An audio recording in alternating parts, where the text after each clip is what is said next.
ನನ್ನ ಕ್ಷೇತ್ರದ ಮತದಾರರಿಗೆ ಧನ್ಯವಾದಗಳನ್ನು ಸಲ್ಲಿಸ್ತೇನೆ. ನನಗೆ ಈ ಕ್ಷೇತ್ರದಲ್ಲಿ 3 ಬಾರಿ ಲೋಕಸಭಾ ಸದಸ್ಯನಾಗಿ ಕೆಲಸ ಮಾಡಲಿಕ್ಕೆ ಅವಕಾಶವನ್ನ ಒದಗಿಸಿಕೊಟ್ಟಿದ್ರಿ.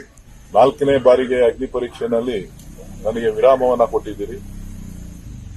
ನನಗೆ ಮತ ಹಾಕಿದಂತ, ನನಗೆ ಪಕ್ಷಕ್ಕೆ ಕೆಲಸ ಮಾಡಿದಂತ ಎಲ್ಲ ಕಾರ್ಯಕರ್ತರಿಗೆ, ಮುಖಂಡರಿಗೆ ಮೊದಲನೇದಾಗಿ ನಾನು ನಾಯಕರುಗಳಿಗೆ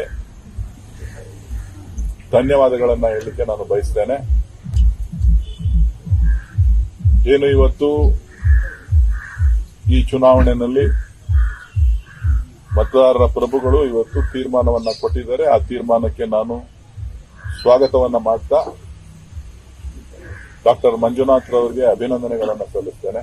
ಇವತ್ತು ಕನ್ನಡಿಗರ ಧ್ವನಿಯಾಗಿ ಕೆಲಸ ಮಾಡುವಂತ ನಿಟ್ಟಿನಲ್ಲಿ ಕ್ಷೇತ್ರದ ಅಭಿವೃದ್ಧಿಗೆ ಏನು ಕೆಲಸ ಮಾಡಿದ್ದೇನೆ, ಸೊ ಅದರ ಗಮನದಲ್ಲಿಟ್ಕೊಂಡು ಜನ ಹೊಸ ನಾಯಕತ್ವಕ್ಕೆ ಅವಕಾಶ ಕೊಟ್ಟಿದ್ದಾರೆ.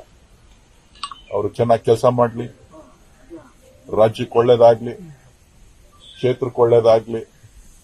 ನಾನು ನನ್ನ ಕ್ಷೇತ್ರದ ಕಾರ್ಯಕರ್ತರನ್ನ ಜನರ ಜೊತೆ ಒಬ್ಬ ಸಾಮಾನ್ಯ ಪ್ರಜೆಯಾಗಿ, ಪಕ್ಷದ ಒಬ್ಬ ಕಾರ್ಯಕರ್ತನಾಗಿ ಅವ್ರ ಜೊತೆ ಇರ್ತೇನೆ. ಎಲ್ಲ ಕಾರ್ಯಕರ್ತರಿಗೆ ನಾನು ಒಂದು ಸಂದೇಶವನ್ನ ಕೊಡಲಿಕ್ಕೆ ಬಯಸ್ತೇನೆ. ನಾನು ನಿಮ್ಮಲ್ಲಿ ಬೆಳೆದವನು, ನಿಮ್ಮಲ್ಲಿ ಇದ್ದವನು, ನಿಮ್ ಜೊತೆ ಓಡಾಡಿದವನು.